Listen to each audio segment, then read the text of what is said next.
Jean-Jérôme Berthelus nous a rejoint. Bonjour Jean-Jérôme. Bonjour Guillaume. Bonjour Marine Le Pen. Et il est avec vous. Claude Guéant, le ministre de l'Intérieur, et c'est une première, veut refuser la nationalité française à un homme qui ne respecterait pas les valeurs de la République, notamment concernant les conditions de la femme. Ça va un petit peu dans votre sens, ça, finalement. Il faut être plus drastique pour refuser, pour accepter ou refuser la nationalité à un étranger. Oui, bien sûr, il faut être beaucoup plus drastique, mais on ne l'est pas. On ne se donne pas les moyens de l'être. On prend un cas particulier. Il veut faire un nouveau code de la nationalité, quand même. Oui, bien sûr. Non, mais il faut radicalement un nouveau code de la nationalité. Alors moi, j'appelle M. Guéant à supprimer le droit du sol, par exemple. C'est-à-dire refuser l'acquisition automatique de la nationalité sous la simple raison que l'on est né sur le territoire français. Ça, vous l'avez déjà dit, mais par exemple, lui, il veut faire, effectivement, par exemple, un homme qui serait polygame. Là, il tomberait en matière pénale. Mais lui, il veut, effectivement, que dans des cas comme ça, on puisse refuser la nationalité française. Vous êtes d'accord avec lui, finalement, là-dessus? Monsieur, ça fait 9 ans qu'ils sont au pouvoir dans ce domaine.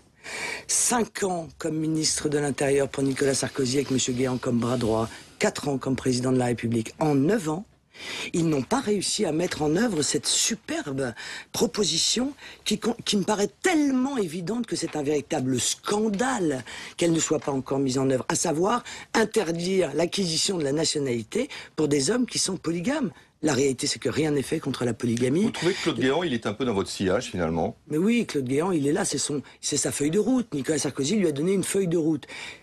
Claude, peux-tu faire croire aux Français que nous allons faire demain ce que nous n'avons pas fait hier et que je vais enfin respecter les promesses que j'avais faites aux Français en 2007? Il est là pour ça. C'est un enfumage total. Pour copier le Front National? Bien sûr, pour essayer de refaire le coup de 2007. Je ne suis pas sûr qu'en l'occurrence, les Français soient dupes. Alors qu'ils arrêtent de promettre, de parler, et concernant cet homme à qui on refuse la nationalité sous prétexte qu'il interdirait, je crois, à sa femme de circuler librement. Mais c'est pas la nationalité qu'il faut lui interdire, monsieur. Il faut le mettre en prison. Parce qu'en l'occurrence, s'il commet de telles violences sur sa femme, c'est la prison qu'il mérite, et pas seulement le fait de lui voir refuser la nationalité. Il faut savoir parler français, par exemple, pour acquérir la nationalité. C'est ce que Claude Guéant, effectivement, souhaite également. Une maîtrise de la langue française. Non mais d'accord. Mais M. Guéant va comme ça, de manière récurrente, exprimer ce qui est une évidence. Non mais c'est la palisse, quoi. Oui, bien sûr, il faut parler français pour être français. Oui, c'est quand même la moindre des choses. Mais je vois qu'il n'est pas très exigeant, quand même. Alors hier, Nicolas Sarkozy a exposé ses mesures face à des agriculteurs sinistrés par la sécheresse. Il semble avoir à moitié convaincu, vous, Marine Le Pen. Qu'est-ce que vous dites aujourd'hui aux agriculteurs frappés par une sécheresse historique? Je dis qu'il faut immédiatement un moratoire sur d'abord les prêts. Qui sont effectués auprès des banques.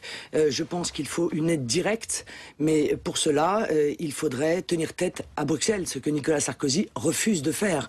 Je vous rappelle tout de même qu'aujourd'hui, les producteurs de fruits et légumes sont condamnés à rembourser à l'État 600 millions d'euros qu'ils ont touchés d'aide de l'État sur ordre de Bruxelles. Là, le président de la République doit montrer sa fermeté. Il doit dire non à Bruxelles. Nous ne sommes pas les esclaves de Bruxelles. Nous n'avons pas à laisser mourir nos agriculteurs, nos producteurs de fruits et légumes, parce que quelques commissaires européens et quelques technocrates l'ont décidé. Je vous signale tout de même que l'aide qui est promise par Nicolas Sarkozy est dérisoire, alors que nous venons de subir un déficit lié au fait que nous avons versé à la Grèce 4,5 milliards d'euros et que ce sont des dizaines de milliards d'euros que nous nous apprêtons à promettre de verser à la Grèce. Il ne faut pas aider la Grèce? Il ne faut pas que la France prête à la Grèce? Mais jusqu'à quand? On va aller jusqu'où? On est en train de limiter les policiers, on est en train de limiter, de limiter le nombre des gendarmes, des médecins dans les hôpitaux, des professeurs dans les écoles, et nous empruntons pour prêter à la Grèce. Nous payons les dettes de la Grèce avant de payer notre propre dette. Mais ça va durer jusqu'où? On a débloqué 300 millions pour les insurgés de Benghazi. Et on dit aux agriculteurs, ah non, vous savez, les caisses sont vides, on ne peut pas vous aider. Là encore, je vous repose la question, mais il ne faut pas aider les rebelles de Benghazi, alors même qu'aujourd'hui, effectivement, on s'aperçoit que le viol est une arme de destruction massive pour le colonel Kadhafi. Écoutez, il faut d'abord aider les Français, c'est ce que vous dites. Oui. Je veux que les efforts qui sont faits par les Français, qui payent des impôts qui sont très importants, qui n'arrivent pas à boucler les fins de mois, aille aux Français. On fait des guerres qui sont horriblement coûteuses. On est en Afghanistan, on est en Libye, on va encore aller où demain? En Syrie, au Yémen? Mais ça coûte des milliards, ces déplacements de troupes et ces guerres qui, en l'occurrence, ne sont même plus, autorisées par les instances internationales parce qu'on a largement dépassé la résolution de l'ONU. On donne de l'argent encore une fois, à Benghazi. Les guerres contre l'islamisme, ça devrait quand même vous parler.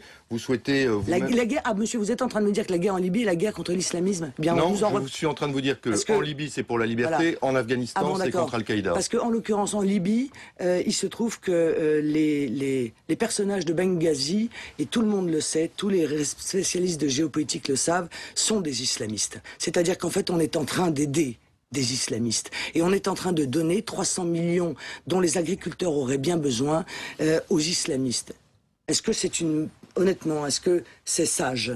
Est-ce que c'est une bonne politique? Je ne crois pas. Vous n'avez pas d'expérience internationale, pas d'expérience en matière de politique étrangère. Est-ce que dans votre agenda présidentiel, vous allez un petit peu aller dans d'autres pays, rencontrer les responsables étrangers des autres pays? Oui, enfin, vous savez, l'expérience n'empêche pas de commettre des erreurs gravissimes. La preuve, Nicolas Sarkozy. En l'occurrence, je vais aller faire effectivement une tournée dans un grand nombre de pays parce que je crois très important de pouvoir discuter de l'avenir du monde. Parce que je pense qu'entre 2012 et 2013, je sais qu'entre 2012 et 2013, de très grands pays vont avoir des élections présidentielles ou législatives et que on peut construire un autre monde que celui de la spéculation, de la financiarisation. On peut construire un autre monde que celui où l'homme est au service de l'économie. C'est maintenant, effectivement, dont j'irai aux États-Unis, j'irai probablement en Russie, j'irai dans un certain nombre de pays africains et j'irai évidemment dans un grand nombre de pays. Aux États-Unis, par exemple, vous comptez rencontrer des membres du gouvernement de Barack Obama? Oui, j'aimerais surtout rencontrer des candidats à la présidentielle qui m'apparaissent avoir un discours qui correspond, un discours de changement, d'alternative qui correspond à celui que je porte. Sarah Palin, par exemple? Non, pas particulièrement Sarah Palin. Un petit mot, puisqu'on parle effectivement de votre agenda présidentiel. Quand est-ce que sera connu votre programme?